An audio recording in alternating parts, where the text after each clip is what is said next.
Terima kasihlah kepada semua dapat hadir pada hari ini untuk kita menjalankan muzakarah fatwa Jemaah Ulama Arab.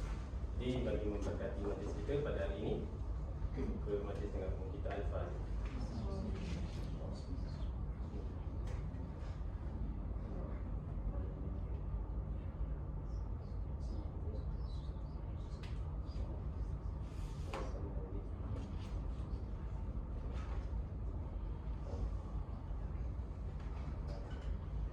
Alhamdulillah, ini adalah kita semua kumpul menjalankan muzakarah kita lah.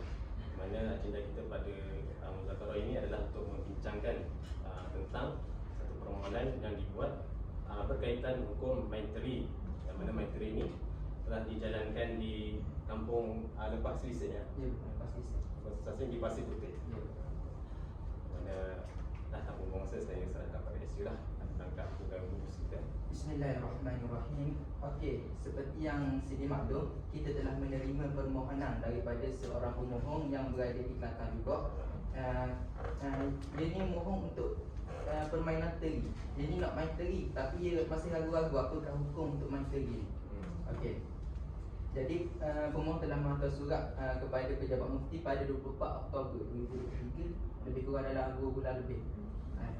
Lepas tu saya selaku pegawai yang turun di lapangan, saya telah mendapati bahawa permainan ni dia ni lebih kepada tradisional, lebih kepada klasik. Yang mana dalam permainan tu adanya permainan alat muzik, permainan baca mantra. Itu baca mantra tu diselangi dengan beberapa ayat Quran. Nanti saya ada tunjukkanlah. Lepas tu dia ni guna juga kemenyan untuk perasak semua barang-barang sama ada alat muzik, kenapa semua dia perasak. Lepas tu dari segi upacara pemakanan tu, dia ni ada 2 makanan yang kita maklum lah, yang saya tengok tu. Pertamanya makanan yang disediakan di tempat di gelanggang, di tempat permainan tu lah. Yang keduanya permainan yang letak jauh daripada gelanggang tu. Maknanya letak jauh tu sebab dia kata sebagai simbolik supaya jin ni tak kacau kita main kat gelanggang tu. Okey lah. Ni saya tunjuk slide tu, tapi okey. Dari segi permainan teri ni juga, dia ni untuk merawat pesakit dari segi penyakit rohani. Penyakit untuk pembuangan saka, untuk pelepah angin, dia lebih kepada pelepah angin, sama ada ambil barang ataupun mabuk cinta yang duduk menung je, dia lepas. Dia kata boleh rawat gitu lah. Angin tu bukan angin bandang angin muda bukan. Bukan angin badang. Kita tahu.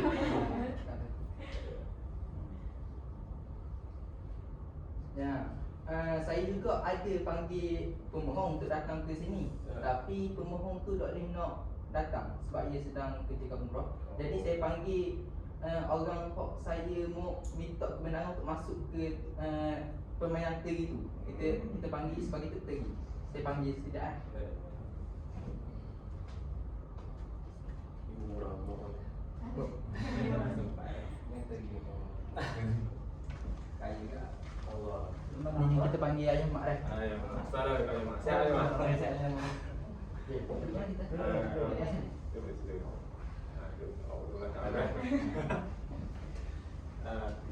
Ayah mak dari mana ni? Daripada Selisih Putih. Tak ingat apa kita. Jadi ni benar kita panggil ayah mak hari ni lah sebab kita dengar daripada pegawai urus kita tadi. Ayah mak ni dalam main teri tu ada satu watak nama Tok Teri tau. Ayah mak ni. Jadi kita nak minta jelaskanlah apa nama Tok Teri ni. Tok Teri ke? Tok Teri ni dalam kata main teri ni dia sebagai ketua dalam permainan tu, dalam upacara tu. Tapi Tok Teri ni kena ada guru lah. Guru panggil Tok Minduk. Ya, Tok Minduk. Tok Minduk ni sebagai pembantu lah dalam main teri tu. Ya. Kira dia ada 2 ni lah, macam watak pertama ada 2 orang kan tu. Ya. Tok Teri Dan Tok Minduk. Ada. Lepas tu kita ada ni lah datangkan soalan sehari. Pasal pegawai urus tadi dia ada cerita dalam upacara main teri ni dia ada macam ada baca gedir-gedir benda saya tak tahu baca apa. Kita nak TikTok pencerahan daripada Tok Teri lah. Ada baca apa lah tu. Baca tu kan. Tak ada ayat turun temurun. Ayat tu ya dari bahasa klasik ah. Baca tu. Satu ni faham apa yang Tok Gilo baca sebab tu. Saya pun tak faham juga, tapi faham lah sikit-sikit tu bahasa klasik Dia pakai bahasa Melayu klasik. Bahasa Melayu klasik Oh. Boleh ni mak baca sikit ya? tak so tak ada baca tu takut Tak jadi ada. dulu. Kita tak iya je. Sebab tak ada sakit lah Iya. Di nunggu lain tak boleh sakit lah. Ni yang mak tanya ni. Iya. Awak makanan atas lulang tu, kan ada makanan, beberapa makanan atas lulang tu. Iya. Untuk kenapa makanan ni? Oh. Kenapa je makanan? Antaranya mula kita letak tu ayam panggil atas dudek tu. Ayam panggil dengan perlu ni dengan banyak dia orang kena rehat. Jadi sebelum kita start meter ni, kita buku dulu pulut kuning dan pulut kuning, telur dadah, leping tawar, leping manis. Ataupun kita letak juga tu air manis air tawar. Lepas tu benda ni kita letak jauh daripada tempat nak meter tu. Lepas tu sebelum tu kita adalah baca ayat coaching lah. Aku dah makan kau saya ni. Kamu janganlah kacau majelis aku. Tapi ayat ni kata sekadar simbolik je, bukan nak sembuh jin tu ke apa. Itu tujuan letak makanan lah. Ya, tapi simbolik je. Tak semua hukum. Saya nak tanya, kalau main ni bila waktu dia? Biasanya 5 hari lah. Dari pagi ni aku gajar di lagi ni. Dari segi bayaran macam mana tu? Bayaran tu mahal juga lah dalam SC dia. Tapi atas penyakit tu tak dia tahu mana. Dia boleh sampah ni tak? 3-4 ribu boleh tak? Juga atas penyakit atas kemampuan si penyakit si pesakit tu. Kalau master ini dia sehari je ke atau menyebabkan beberapa hari? Dia ada juga dalam beberapa hari. Tapi malam tu ada malam dia. Antaranya malam Jumaat, malam Sabtu, satu malam Ahad, Ahad malam Isnin. Kena buat sedikit lah. Sedangkan tengok kalau penyakit tu memang berat sangat. Penyakit lah. Ironik. Jadi kan mak main tu ni. Saya Kalau kalau tak jadi, orang tak mahu pula. Kalau jadi lagi ni. Jadi lah juga. Iya. Lepas tu dia ni, apa dia tak main malam Jumaat? Malam Jumaat tu sebagai hormat hari Jumaat tu kan. Jangan Jumaat kan. Ada bagusnya juga. Kini dalam bahasa mentera tak jadi ada dok macam bila puja ke berapa. Asalnya tak ada sebab pas kelas sikit tak ada. Tak ada. Ada lagi soalan? Jelas. Terima kasih ya Mak. Saya rasa setakat tu ya. Terima kasih ya. Tapi minggu lepas tu ada lagi kau benda ni. Ada nak buat pula? Ada. Sebab patutnya minggu ni, patutnya esok. Sebab ada teman pagi sini kan. Jadi kalau nak beritahu kau ada sakit kepala apa kata orang-orang banyak lagi. InsyaAllah. Boleh tuan ni. Terima kasih ya. Allah. Siram teman. Ada sama. Ambo kita. Okey, terima kasih mak. Ada.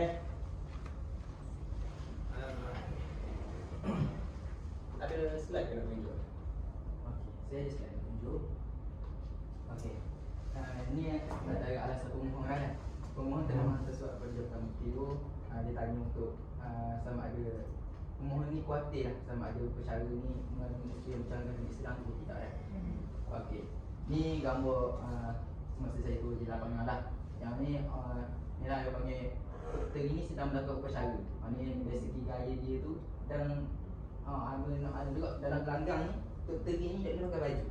Pakai larang ya? Patah larang. Lepas tu ni gambar ayah panggang dengan bulu kuning. Dalam keadaan ni pesakit ni tak sedar. Dia tengok tu ayah tu. Dia tak sedar. Kira masa tu dia kena rasuk tu. Ya betul. Dia kena rasa lah. Yang ketiga ni alat muzik.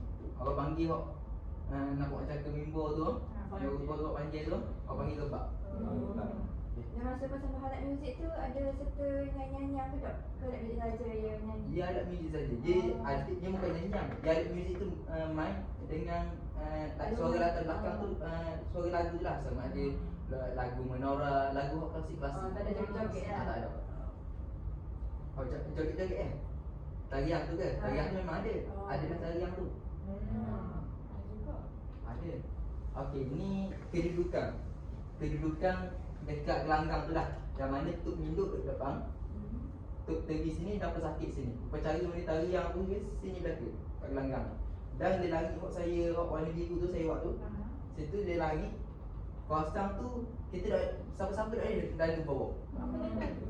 Dia lelangi ni sebagai simbolik untuk makhluk halus sampai daripada ke manusia kita ni. Bukan simbolik. Tapi dekat lelangi tu banyaklah dia letak duit shilling, dia letak makanan buah-buah. Lepas tu dia gantung bunga-bunga sikit untuk menarik perhatian makhluk tu. Kalau bunga tu dia letak bunga plastik ke bunga betul?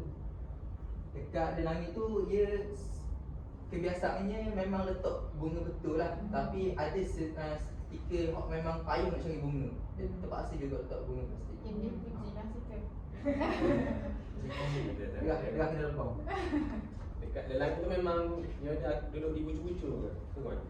Dia lelangi tu memang duduk bucu-bucu gitu. Mana kawasan tu memang dekat bawah tu dia memang tak garis dah. Mana kita dah masuk bawah tu.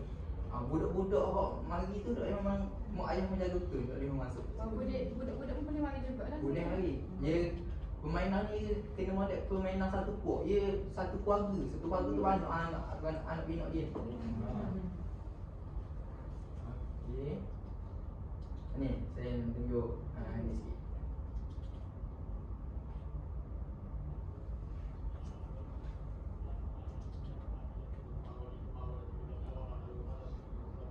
Ingat tu? Ingat? TV ke? Lepas dengan lepas dengan jelek jelek kalau mau lepas ni.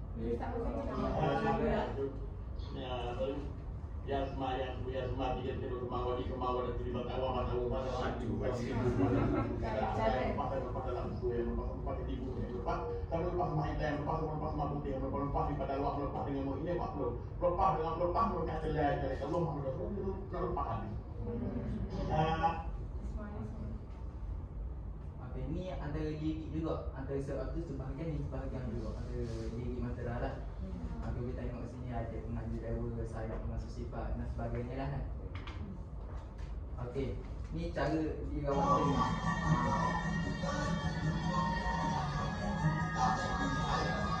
Kalau dulu dia Dia mana guna Kalau kita guna setengah untuk kita. ya.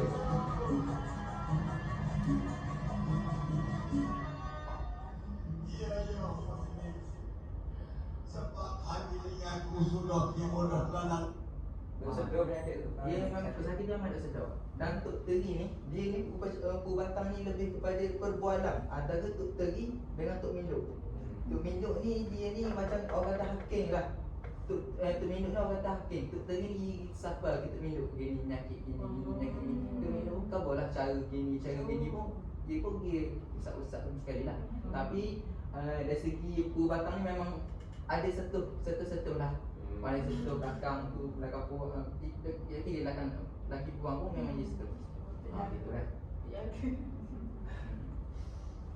Okey. Itu je lah. Ya. Terima kasih pada Situsen.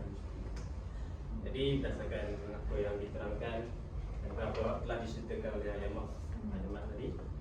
Jadi saya rasa saya nampak ada inilah beberapa isu yang boleh kita bincangkan lah di dalam tu.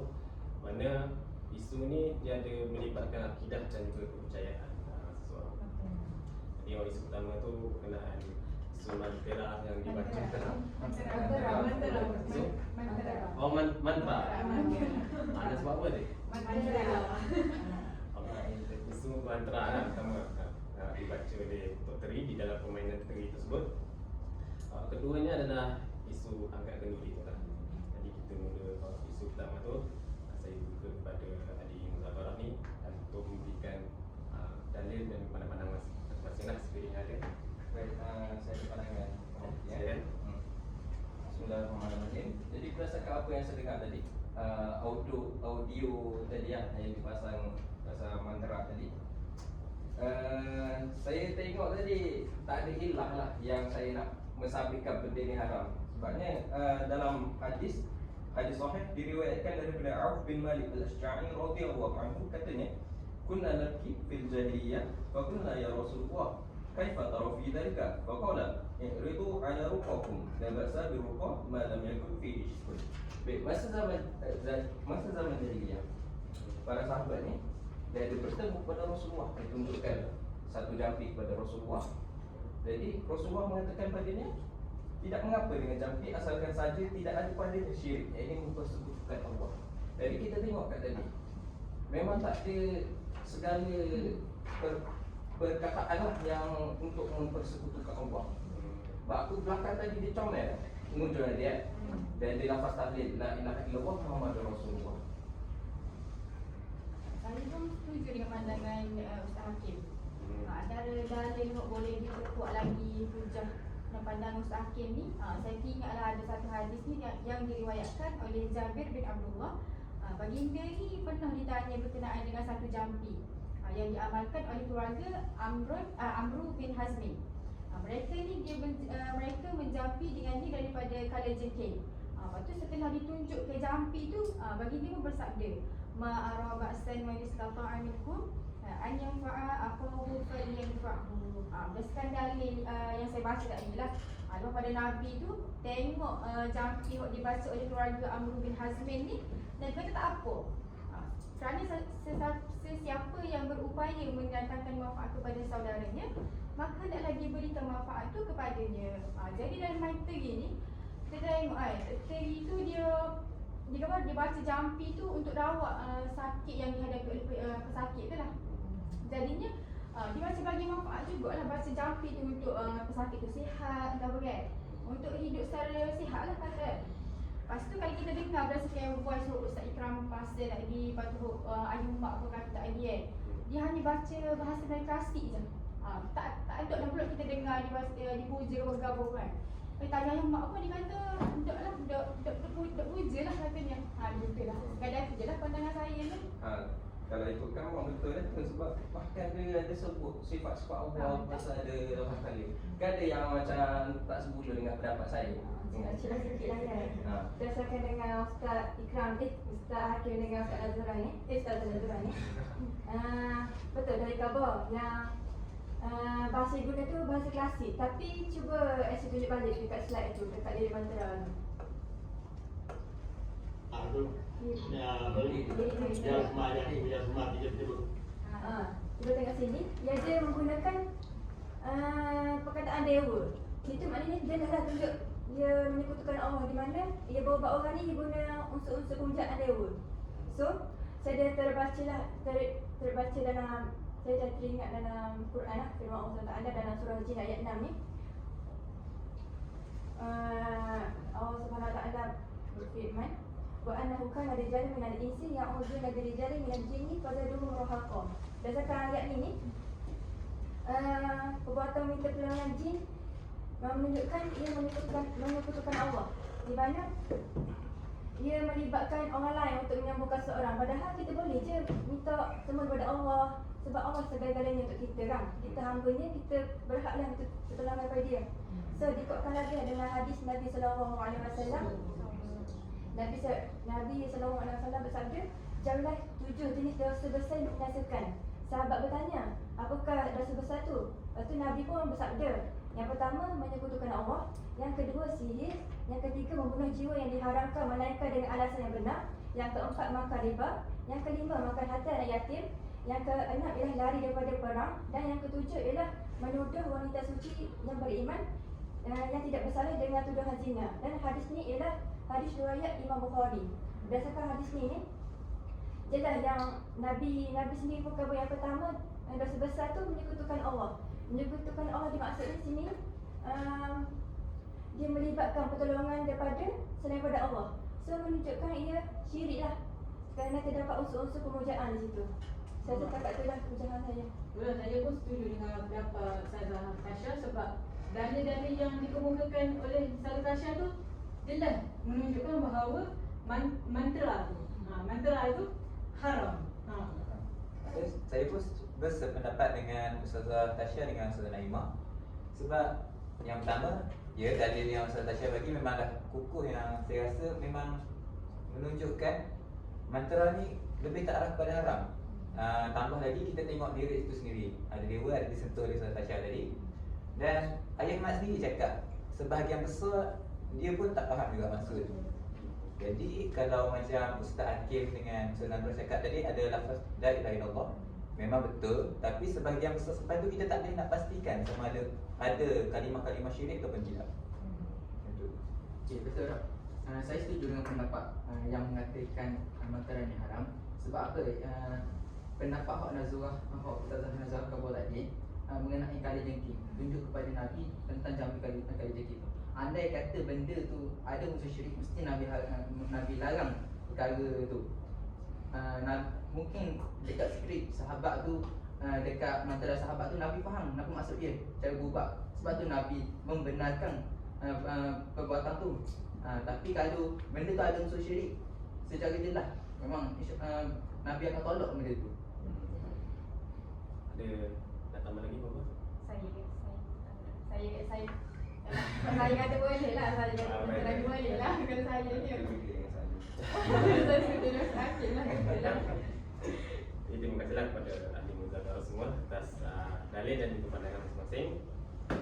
Tapi saya nampaklah dekat sini tentang isu mantra ni, dia lebih cenderung kepada dalil-dalil hukum haram lah. Saya pun nak tambah sikit kata sebagaimana dikatakan oleh Imam Ibn Hajar dalam sekolah ni, dalam kitabnya Kitab Fathul Bari, dan dalam tu dia ada menceritakan tentang ruqyah lah. Jadi ruqyah ni samalah antara jampi tu, samalah ruqyah tu dengan masyarakat. Jadi dia ada meletakkan 3 syarat. Jadi yang pertama, syarat ini adalah ruqyah yang dilakukan mestilah dengan menggunakan ayat-ayat suci Al-Quran ataupun dengan nama Allah SWT dan juga sifat-sifatnya. Yang pertama.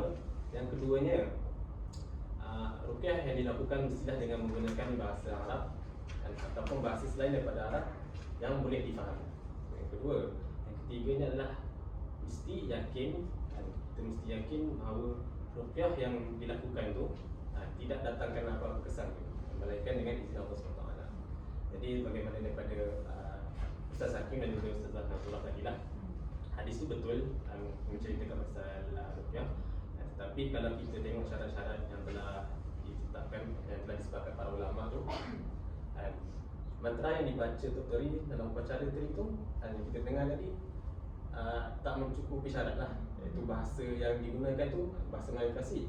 Tapi Dr. Lee pun kurang faham sikit apa yang dibaca. Jadi rasa jelas lah untuk isu mantra tu.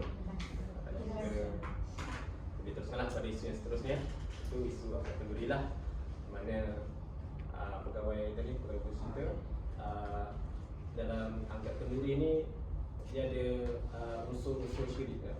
Unsur syirik mana dalam proses angkat kenduri tu dibagi makan kepada jin.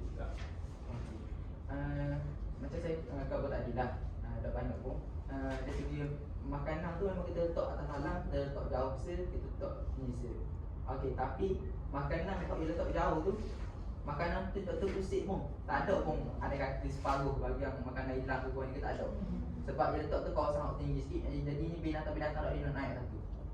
Jadi ada kata kalau kita kata jin tu makan, dok dua ke? Macam tu lah. Jadi tu je. Jadi kita tak boleh makan makanan tu. Makan makanan tu dia letak sehari semalam. Maknanya dia letak terdedah gitu dengan matahari, memang basi lah. Yalah, kita akan bincangkanlah isu angkat kenduri ni. Jadi saya bukalah pada ahli muzakarah untuk sekali lagi berikan pandangan dan juga dalil masing-masing sekiranya ada. Saya tu mesti saya nak bagi pandangan sikit. Mengikut pemahaman saya, sebagaimana yang diberitahu oleh Ayah Mat tadi dengan Ustaz Ibrahim kita, yang amalan angkat kenduri ni adalah untuk menjamu makhluk halus, betul? Betul. Okay. Jadi bagi saya penyataan itu sendiri dah menunjukkan yang hukum angkat kenduri ni ada unsur-unsur memuja ataupun memohon pertolongan daripada jin untuk menyembuhkan penyakit itu sendiri. Sedangkan dalam Al-Quran, dalam surah Yunus ayat 106, Allah dah jelas-jelas nyatakan larangan untuk buat sedemikian. Firman Allah Subhanahu wa taala, a'udzubillahi minasyaitonir rajim. La tad'u min dunillahi ma la yanfa'uka wa la yadhurruk fa in fa'alta fa innaka idzan minadh dhalimin. Shadaqallahul azim. Jadi kalau kita tengok kat situ jelas-jelas lafaz larangan, la yad'u min dunillah. Jangan kita ni lah memuja selain pada Allah, menyembah selain pada Allah. Dan seingat saya Imam Ibn Kathir ada syarah ayat ini. Beliau mengatakan sesungguhnya segala kebaikan, keburukan, manfaat dan mudarat hanyalah daripada Allah. Hanya Allah yang layak sembah dan tak ada sekutu langsung bagi Allah. Lagi satu, saya rasa dalam isu ni kita boleh kaitkan dengan satu kaedah fiqh yang disebut oleh Dr. Wahbah Zuhaili dalam kitabnya Al-Wajiz fi Usul Fiqh, dalam bab prinsip kaedah menolak kemudaratan. Prinsip tu berbunyi darul mafasid aula min jalbil manafi', iaitu kita nak menolak kemudaratan ni adalah lebih utama berbanding mendatangkan maslahah. Jadi dalam isu ni dah diterangkan oleh Ustaz Ikram yang pada asalnya monitor ini adalah untuk merawat penyakit. Jadi itu macam maslahah, tapi adalah lebih utama untuk kita menolak mudarat yang lebih besar, iaitu menolak, menutup ruang daripada berlakunya syirik dalam masyarakat. Jadi saya melihat isu angkat kenduri ini adalah salah satu alasan mengapa kita perlu mengharamkan permainan angkat kenduri.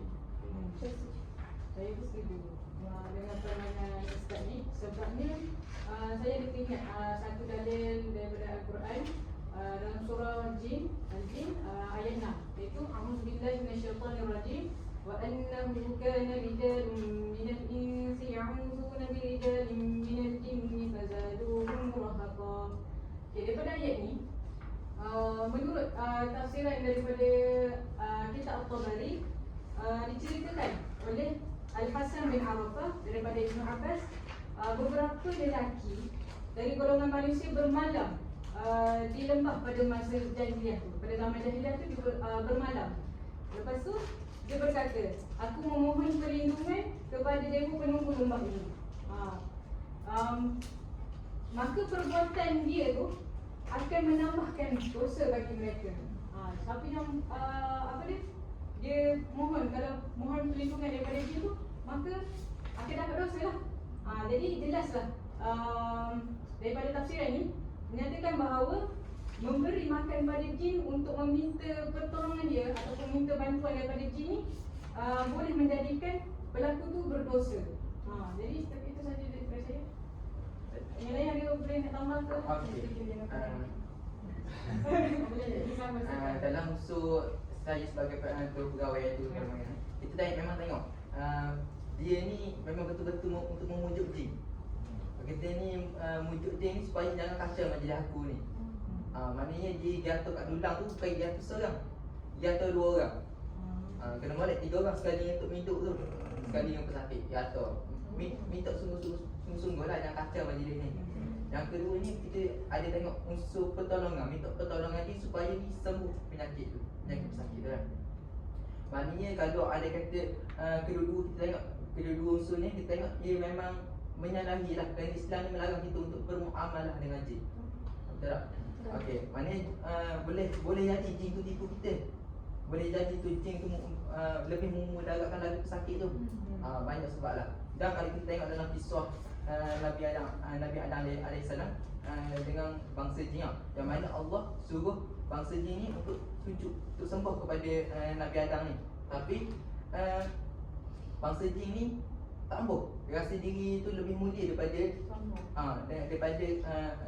Nabi Adam ni. Dia kata aku ni diperbuat daripada api, sedangkan kamu ni daripada tanah.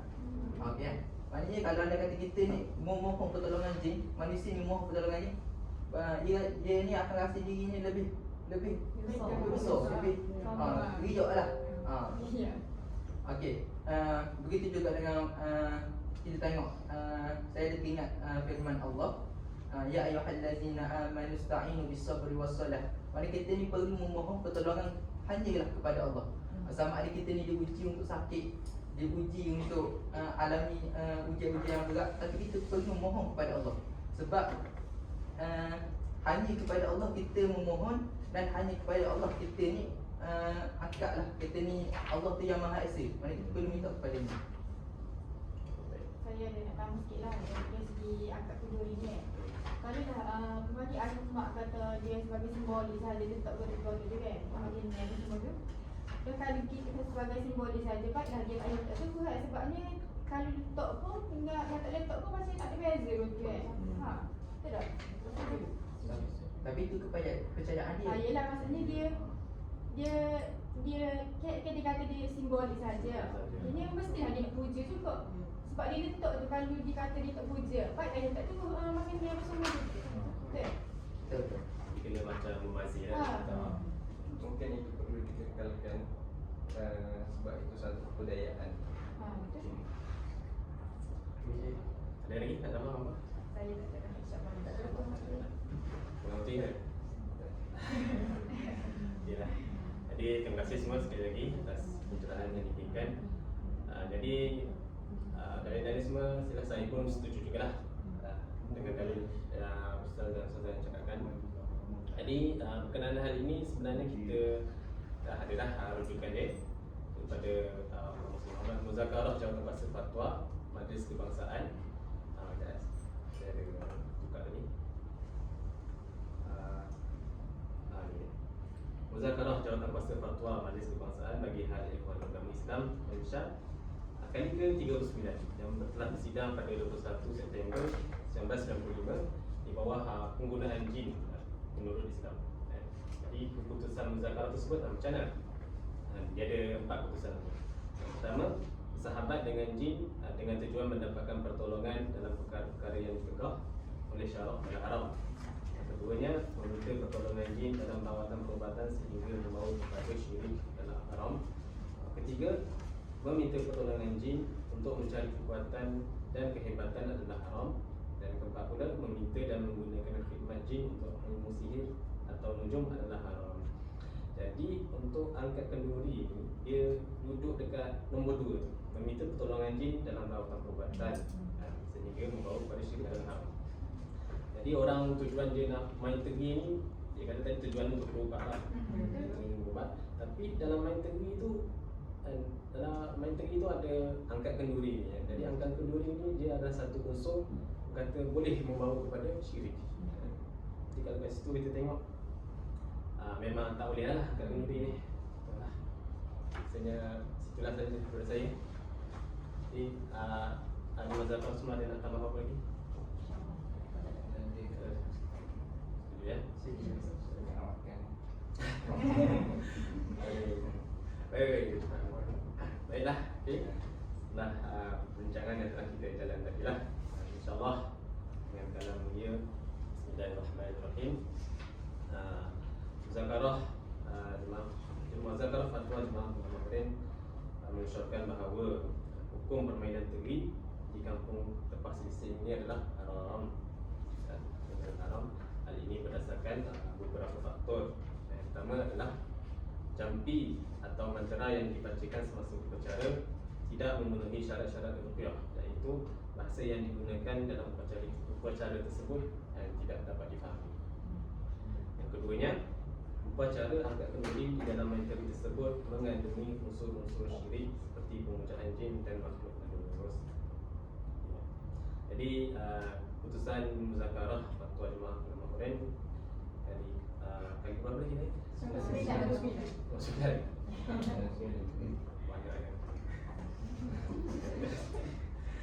Jadi muzakarah Fatwa Jemaah Ulama Quran kali ke-9 yang bersidang pada 18 Januari 2024 akan diangkat kepada Yang Mulia Sultan Kelantan dan Sultan Muhammad ke-5 bagi mendapat perkenan Sultan insya-Allah.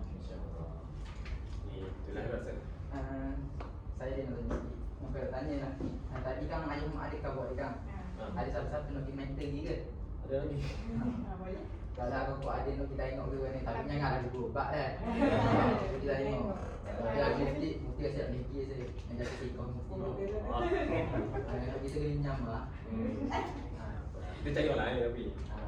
Jadi kalau dia kata ada nak pergi ke nak tengok ke kan, boleh maklum pada saya sebab saya boleh kontak dengan ayah mak tu. Sebab saya ingat minggu depan lagi anak saya nak masuk daftar MRSM kan. Hari Ustazah nak surah nak lagi. InsyaAllah. Apa pun kita tutup majlis kita dulu lah. Kita tutup majlis kita dengan sedikit kafarah dan surah Taubah.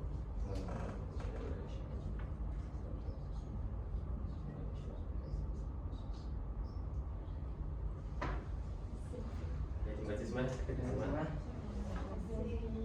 Ya, dia Ada makan apa? pagi seorang yang masuk. Dia bukan sekali. Bukan, bukan. Dia tadi mewakili hak di umur apa tak? Dia pemohon lah tadi kan? Bukan. Dia orang berpakaran dalam bidang. dalam bidang. Itu lagi tu. Main di. Pemohon tu tak boleh hadir. Tak boleh. Itu umrah. Datuk Mufti nama dia. Saya nama Ahmad Fadlu.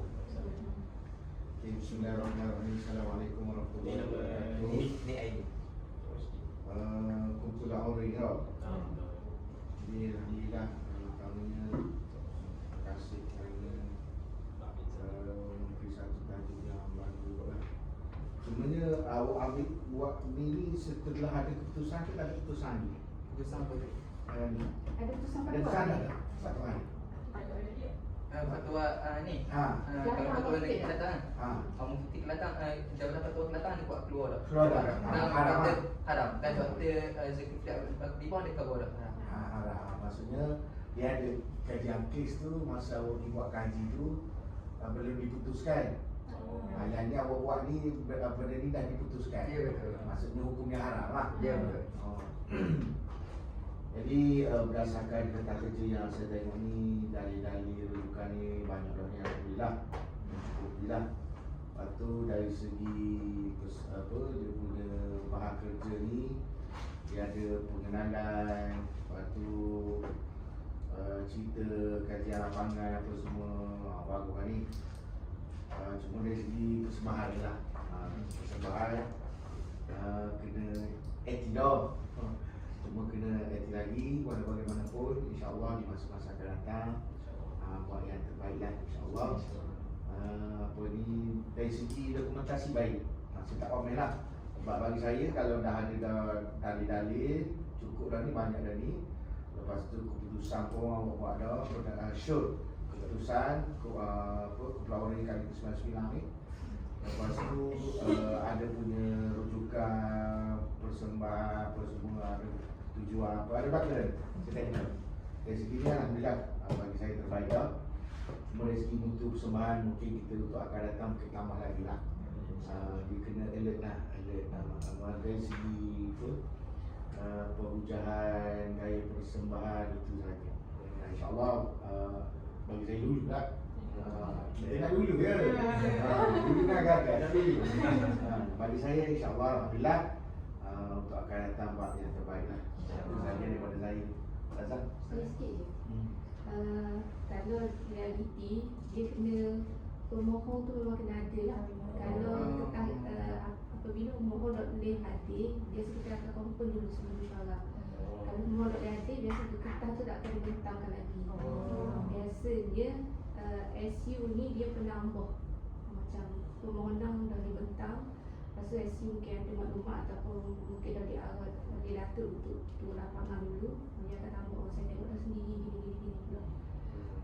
Dan kalau tak ada pemohon tu, dia kita akan bagi dulu lah kertas tu, KID dulu biasa. Dan kalau nak buat sedap lagi, sebenarnya tak ada orang ni memang nampak jelas keharaman dia tu. Kalau isu tu yang 50-50, sedap lah awak debat macam dia hidup lah sikit. Tapi awak ni kira overall memang bagus lah. Kemar dia pun kemar kemujahan semua masalah yang tu.